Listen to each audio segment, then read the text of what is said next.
to, before the speech, start with a couple of things addressed to both the bride and the groom. And the groom, first of all, please stand on the chair so people can see you. Well, if you can, but no, at least stand up. Don't bend over, stand up. Go on if you can.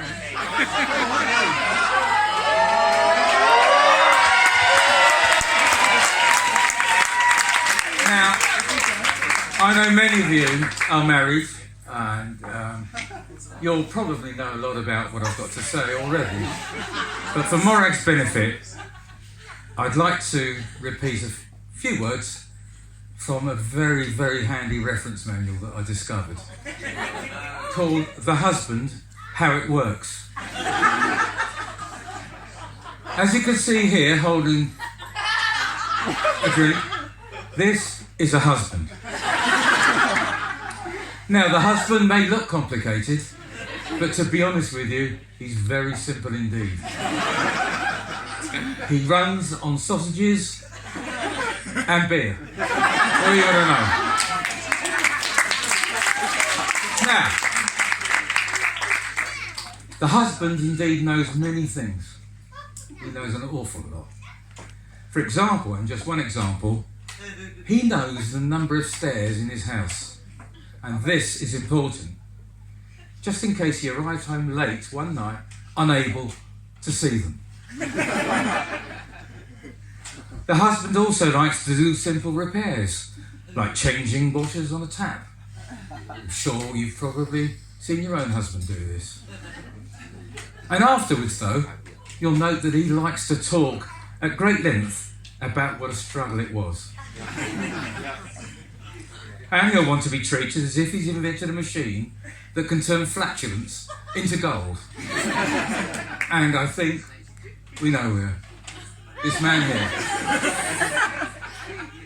The husband, I heard something about mistakes earlier today. The husband finds some things very difficult. Being wrong is one of these things that he'll find very difficult indeed. When he's wrong, the husband will refer to the times when he was right, even if they date back many, many years.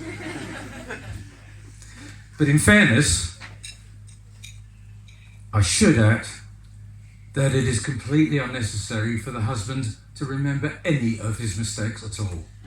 There is no point in two people recalling such events. This is a wife, you can see this. No.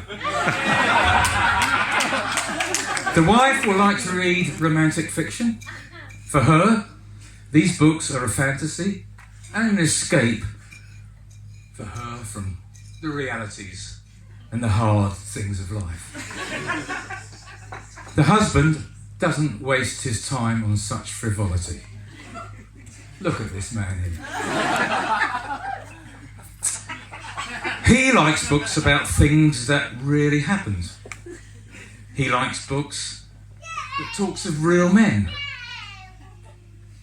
Reading these books will be invaluable to him one day if he ever has to land on the moon,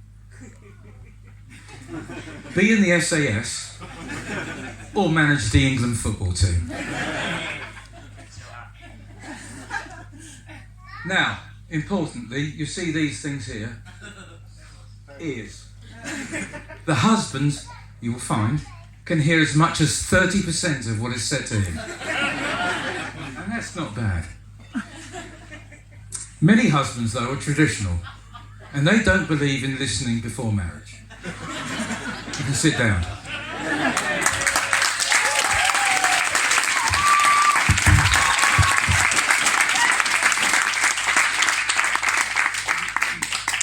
Now, I'm an old man. I'm 68.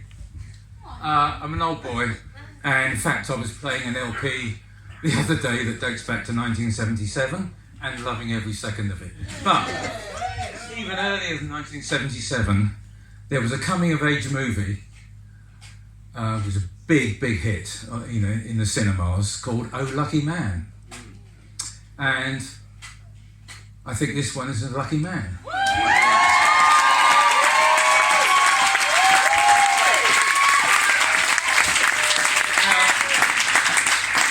Well, 95% of you here will not know the name Alan Price, but he wrote the theme song for this movie, and it's got some fantastic lyrics, albeit 60s stroke 70s type sentiments.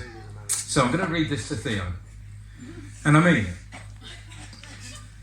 If you have a friend on who you think you can rely, you are a lucky man. If you found the reason to live on and not to die, you're a lucky man. Preachers and poets and scholars don't know it. Temples and statues and steeples won't show it.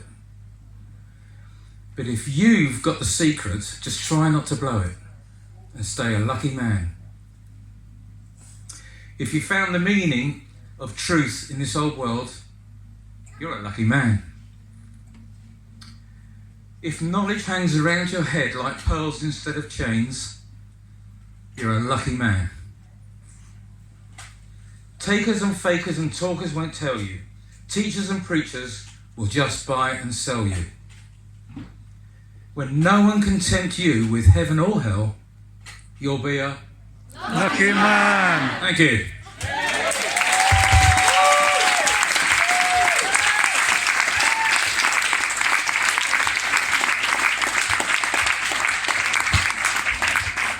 Well, good evening, everybody. I'm Morag's dad, David, and I hope you know who I am. But if you don't, well done for great crashing such an expensive lunch. I want to enjoy myself for the next few minutes because Morag has had absolutely no control over its content whatsoever. We find ourselves in rural Norfolk. Has anybody got a signal on their mobile phone? Not a lot of people know this, but apparently the population density of Norfolk is 400 people per square mile. I'd like you to contrast this with London, where I come from, where the corresponding density of over 14,000 people. So it comes as no surprise that in Norfolk, no one can hear you scream. I don't know where he is, but Robert should be here. He's somewhere, is he? He's outside for some reason. I think this is probably boring. But I'd like to thank Hannah and Robert for holding this wonderful celebration, for hosting it. Yay. Thank you both.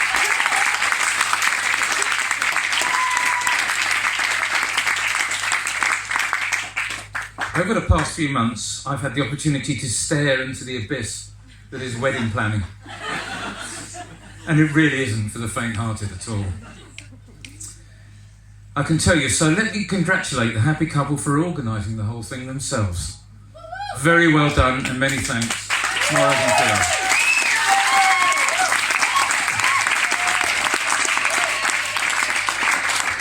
Turning to Morag, now if I had to sum my daughter up in one word, I would say determined. Probably the word. Yeah. As a toddler, asleep in her cot, this is really true.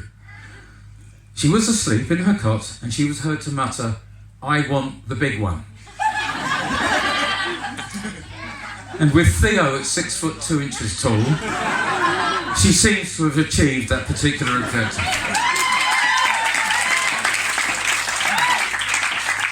More tellingly, long before that, before she could walk, her favourite word was pub. And it probably still is.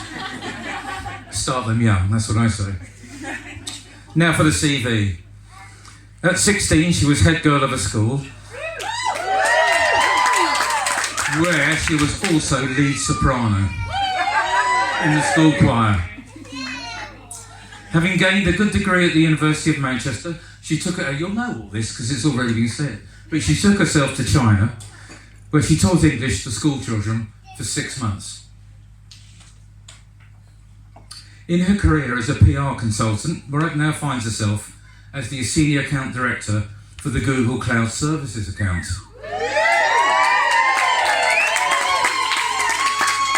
In this role, much of her time is spent informing tech journalists, who are possibly almost the lowest form of life, just above estate agents.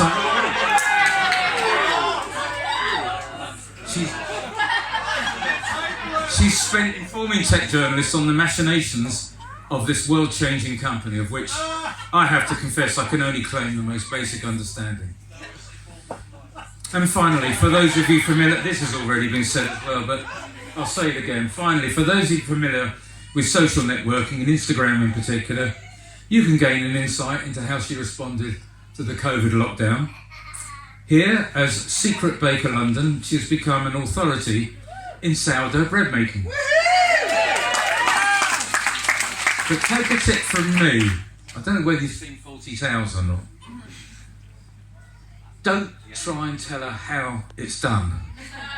As Basil Fawlty might have said, I did once, but I think I got away with it. Now, turning to Theo, let's not forget the other half of this deal. Theo's been part of our family for almost 10 years now, or so it seems, at least 9 and a bit or something. He's a guitarist, a drummer, and a self-taught DIY practitioner. And unlike me, can follow a recipe to produce ambitious results. However, for a more balanced view of this gentleman, pay close attention to the best man speech, because I know I will be. You'll be pleased to know, though, that it's very nearly time for me to sit down. I won't say that this is a marriage made in heaven, but it is certainly one based on love, mutual respect, and shared passions. So can I ask you all to stand and raise a glass to the bride and groom, Morag and Theo.